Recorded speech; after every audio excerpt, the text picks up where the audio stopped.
Joanna Dennehy's journey to becoming one of Britain's most heavily guarded prisoners didn't begin in a courtroom or a cell.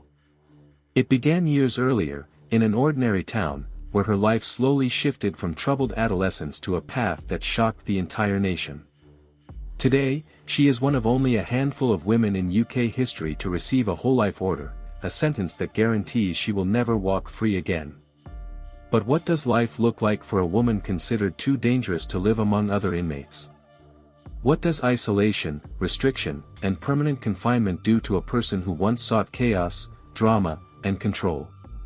By the end of this documentary, you will understand exactly why Joanna Dennehy's prison existence is considered one of the harshest in the UK prison system, and why many believe it is a punishment far more severe than death. In 2013, the UK was stunned by a series of murders committed over just 10 days. 3 men, Łukasz Slabazuski, Kevin Lee, and John Chapman, lost their lives, and 2 others narrowly survived targeted attacks. What horrified investigators most wasn't only the violence, but Dennehy's attitude. She laughed through interviews. She smiled in court. She referred to her actions as something she enjoyed. Her behavior left psychologists deeply concerned, and the judge issued the strongest punishment the UK allows. A whole-life sentence, with no possibility of release. But this sentence did more than lock her away. It placed her under some of the strictest conditions any female prisoner in Britain has ever faced. The moment Joanna arrived at HMP Bronzefield, staff knew she couldn't be placed in a normal environment. She was classified as extremely high risk, both to others and herself. Her psychological profile showed manipulation, impulsive behavior, and unpredictable aggression. She was immediately moved into a specialized unit where she had minimal contact with other inmates. Officers monitored her movements constantly. Her routines were controlled down to the minute. This wasn't standard imprisonment. This was containment. Dennehy later described confinement as boring, but officers saw a different side: restlessness, pacing, attempts to manipulate staff, and sudden mood shifts. She thrived on chaos in the outside world, and prison had none to offer.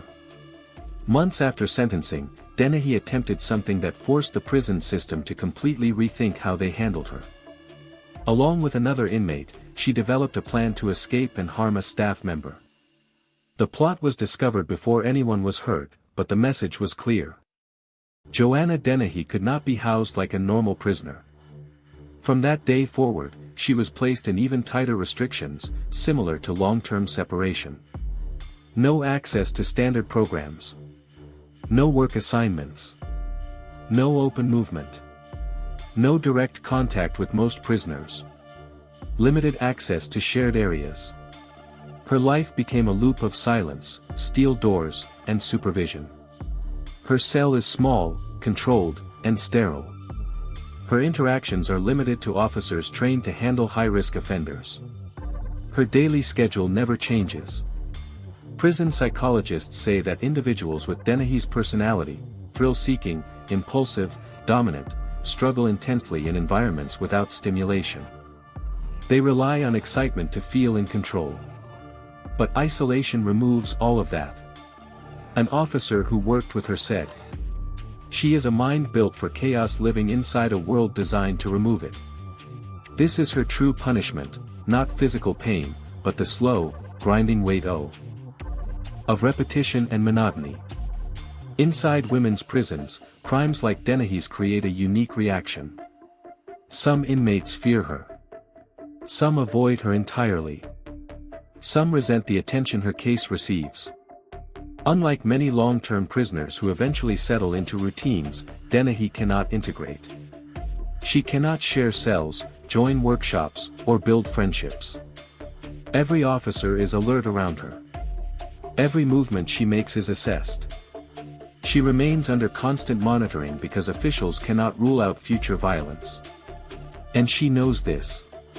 She once told a staff member, "I get restless. And when I get restless, I become a problem." But in a high-security facility, there is no outlet for that restlessness. Only silence. A whole-life order does something beyond removing freedom. it removes future. There is no parole hearing to hope for. No rehabilitation program to complete. No date circled on a calendar. For Joanna Dennehy, tomorrow will look exactly like yesterday. Next year will look exactly like this year. The next decade will look exactly like the one before it. Psychologists say this is a unique form of psychological pressure. Humans survive through hope, goals, and purpose. Without these, time collapses. Days become indistinguishable. Mood changes become more extreme. Isolation amplifies everything. And Dennehy faces this for the rest of her life. Her world now consists of a 7 by 11-foot concrete cell. Supervised movement. Limited physical contact. No meaningful social life. No privacy. No future outside prison walls. She is watched. Isolated. Restricted. Contained. The woman who once described violence as exciting now faces a life with no excitement at all. For many, this is justice. For others, it is a reminder of how seriously the UK views the threat she poses. And for Dennehy, it is a reality she will live with every day until her final day. She will never leave prison. She will never re-enter society. She will never escape the consequences of her actions. This is Joanna Dennehy's prison life. A punishment not defined by pain, but by permanence.